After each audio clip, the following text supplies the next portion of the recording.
El poder és el que es troba al centre de l'activitat política. No són ni les idees, ni els valors, ni les visions que volem realitzar. Lo fonamental és obtenir el poder, per poder realitzar tots aquests projectes que les persones podem imaginar. Què és el poder? Bé, aquesta és una pregunta més complicada i de fet podria estar fent un vídeo cada dia durant tot un any sobre tot el que s'ha dit respecte al poder i crec que encara em faltaria espai. Per aquí, per poder aclarir-nos, ja que hi ha moltes definicions, jo empraré el terme poder com aquesta idea, aquesta capacitat de decidir i d'imposar les teves decisions sobre un altre individu o un col·lectiu d'individus. Òbviament, per poder fer això tu necessites una sèrie de fonts de poder, ja siguin diners, siguin la força o sigui una legitimitat perquè la gent et faci cas. Per què us vull parlar del poder avui?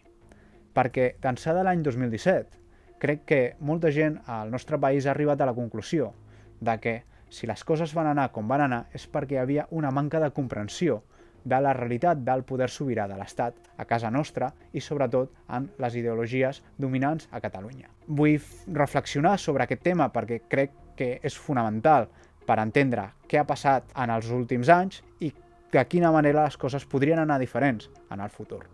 Soc Miquel Vila i en parlem avui a Com funciona el món. Abans d'entrar en matèria, vull donar les gràcies als membres de Patreon i als meus sponsors, el Centre Veterinari de Salou i Cyphertech. És gràcies a la vostra contribució que puc tirar endavant la feina d'aquest canal. Si us agrada el que faig, penseu en donar suport econòmic al canal d'alguna d'aquestes maneres. Després de l'octubre de l'any 2017, la conclusió a la que molta gent ha arribat és que el conjunt del poder que es deia que tenia l'autonomia catalana no era més que un miratge. En aquest sentit, aquesta manca de relació amb els elements claus del poder sobirà de l'Estat ha provocat, no només en el lideratge polític, però sí, fins i tot a nivell certament social, que no existís aquesta comprensió de quins són els elements claus del poder sobirà de l'Estat.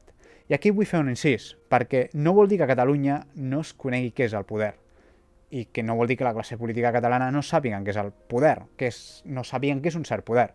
Saben perfectament quin és el poder de poder donar una concessió a algú afí, de donar una subvenció a una entitat que saps que et donarà suport, i saben també el poder de no donar aquesta subvenció. Saben quin és el poder de treure algun director general que no està fent el que toca, o també de trucar a un amic periodista perquè comenci a escriure articles en contra dels seus enemics polítics.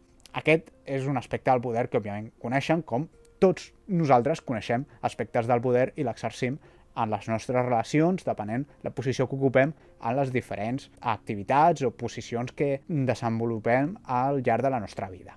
Però el poder sobirà de l'Estat és un poder molt concret. L'Estat-nació, com sabem, és aquesta entitat que controla el monopoli de l'ús de la força. És a dir, un estat et pot demanar que li paguis impostos, treure't diners de la teva butxaca per donar-li a algú que no coneixes. Un estat et pot posar a la presó. Un estat fins i tot et pot demanar que vagis a la guerra i moris per ell.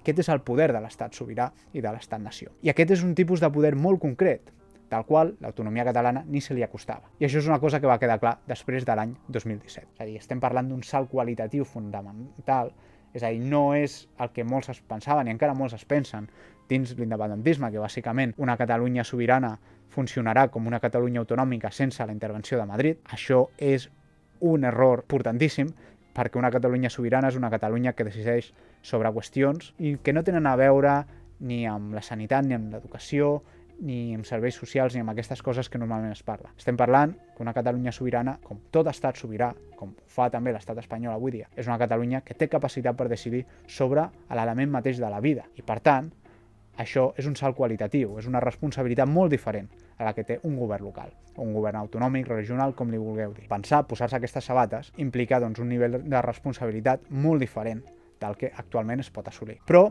també és cert que ja abans de tot això, ja des de principis del segle XX, hi ha hagut una reflexió dins la intel·lectualitat catalana sobre la relació que han tingut els catalans amb l'exercici del poder de l'Estat, especialment degut a que Catalunya durant molts segles no ha gaudit d'un poder sobirà, totalment sobirà, malgrat tenir la seva capacitat d'acció durant molt de temps, comparable al de l'Estat-nació. És a dir, jo sempre dic que Catalunya durant molts segles, fins i tot quan Catalunya tenia les seves pròpies institucions i formava part de l'imperi hispànic, però tenia la seva pròpia sobirania en tots els seus afers, no coneixien el rei, sinó el que es coneixia era el poder del virrei.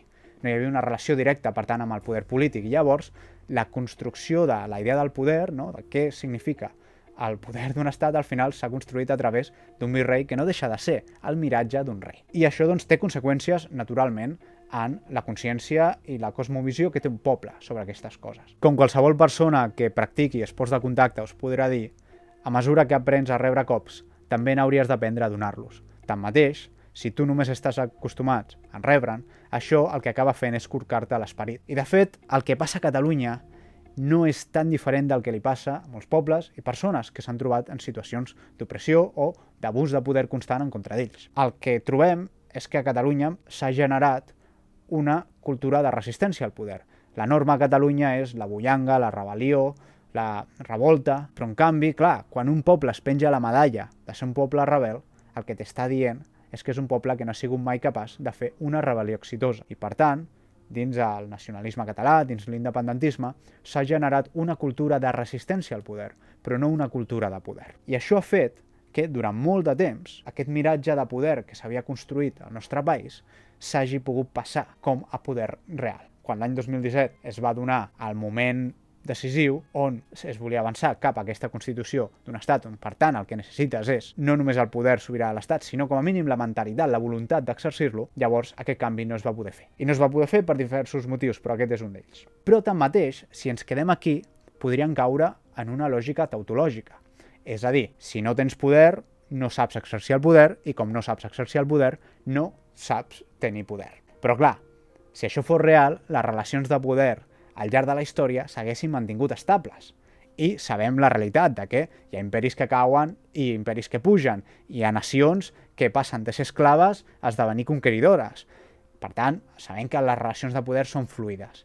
I les coses són una mica més complexes que això. I com podem fer aquest canvi per construir aquesta cultura catalana del poder? Doncs bé, com us deia a l'inici del vídeo, no és una qüestió que depengui només d'estructures burocràtiques, de diners, de legitimitat. El que depèn és sobretot de voluntat de poder.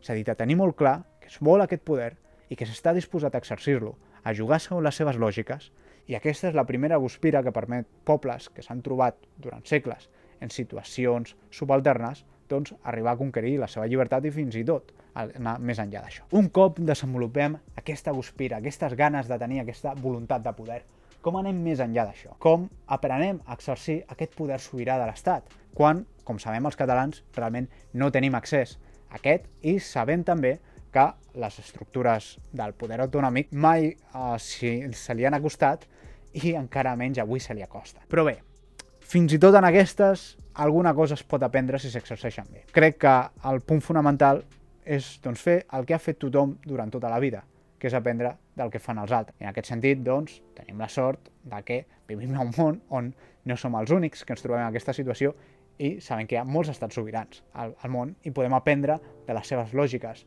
de la manera en com entomen les relacions internacionals, com hem estat fent en aquest canal. De fet, moltes vegades, molts dels vídeos, al final és una part de la voluntat del que faig aquí, doncs és això. Llavors aprendre a agafar aquestes lliçons i llavors començar a pensar de quina manera les podem aplicar a casa nostra. És a dir, al final tampoc té sentit aprendre moltes lliçons si no existeix mai la voluntat de voler aplicar-la. Lo fonamental doncs, és no només aprendre les lliçons, per tant, és no només aprendre les lògiques, és començar a aplicar-les. Començar a aplicar-les en aquells espais on es tingui capacitat per fer-ho. Perquè això al final és el que acabarà decidint el destí i la continuïtat del nostre poble. I si d'aquí un segle hi haurà gent que encara s'anomenaran a si mateixos com a catalans. Si us ha agradat aquest vídeo, compartiu-lo amb els vostres amics, feu-lo like, subscriviu-vos al canal i deixeu un comentari. M'agradaria saber què en penseu d'aquest tema. I com sempre, ens veiem a la propera a Com funciona el món!